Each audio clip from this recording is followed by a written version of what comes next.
wasiirka wasaaradda diinta iyo qaafta Soomaaliland Sheekh Khaliil Cabdullaahi Axmed oo weheliyaan gudida ilaalinta bisha barakeysan ee Ramadaan iyo maalmaha Ciida ayaa ka hadlay diyaar garowga munaasabada Ciida iyo sagootinta bisha barakeysan ee Ramadaan waxaana mas'uuliyiintan ay sheegeen in diyaar u yihiin in la xaqiijiyo bilashada bisha Shawaal ee Ciida waxaana shacabka Soomaaliland ay fareen in ay eegaan isla markaana ay la socdaan bilashada bisha Shawaal ee maalinta Ciida iyagoo xusay in ay sameeyeen goob lagala soo xiriiro gudidaasi waxaana ugu horreyn halkaasi ka hadlay Sheekh Cabdirasaaq Albani iyo Sheekh Maxamed Macalin oo ah agaasimaha waaxda masaajidda iyo madrasadaha ee wasaaradda diinta iyo qaafta Soomaaliland wuxuu daba socdaa kulimadayadii hore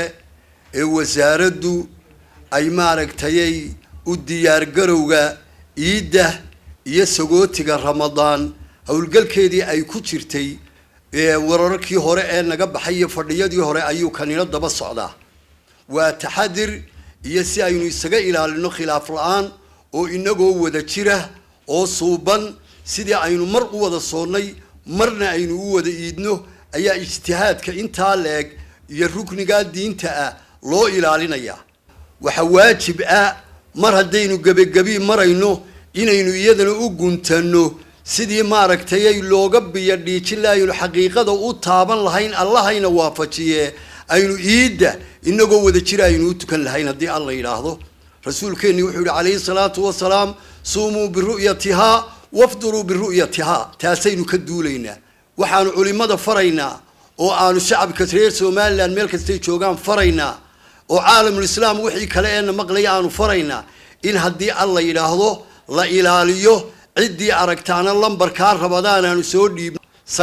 9-3-3 ahaa inay warka ku soo siiyaan marka waxaan ku wargelinaynaa dhammaan shacabka jamhuuriyadda Soomaaliland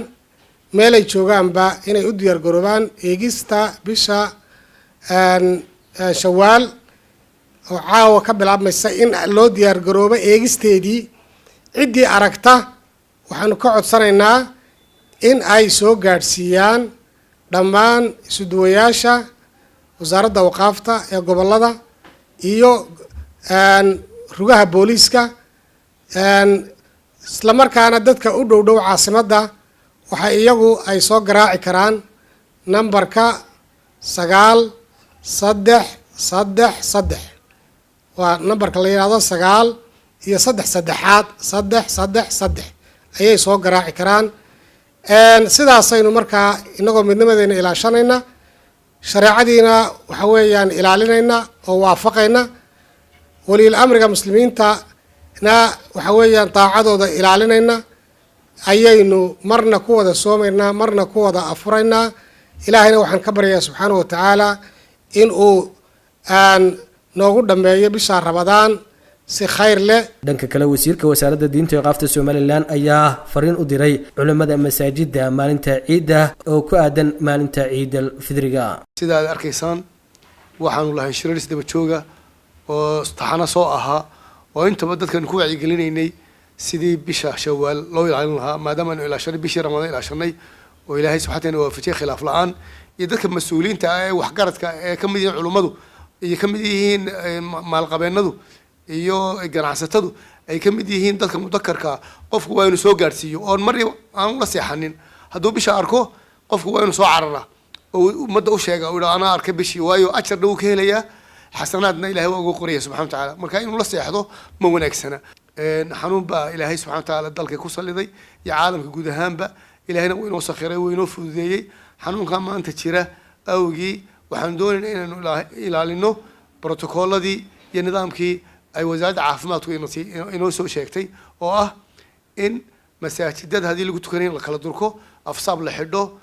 haddii laga gacmaha dabcan weyse qabnaayo aynu nadaafadda la nimaadno sijaayadaha soo qaadano haddii kale waxa wanaagsan inaynu musallayaasha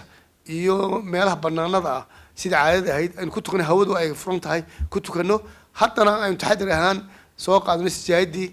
afsaabkii soo qaadano dabcan aynu kala fogaano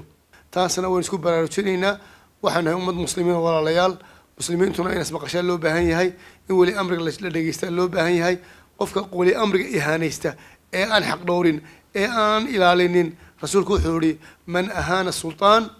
ahaanahu Allah ninka sultaanka iyo xaakimka ihaanaysta ee quursada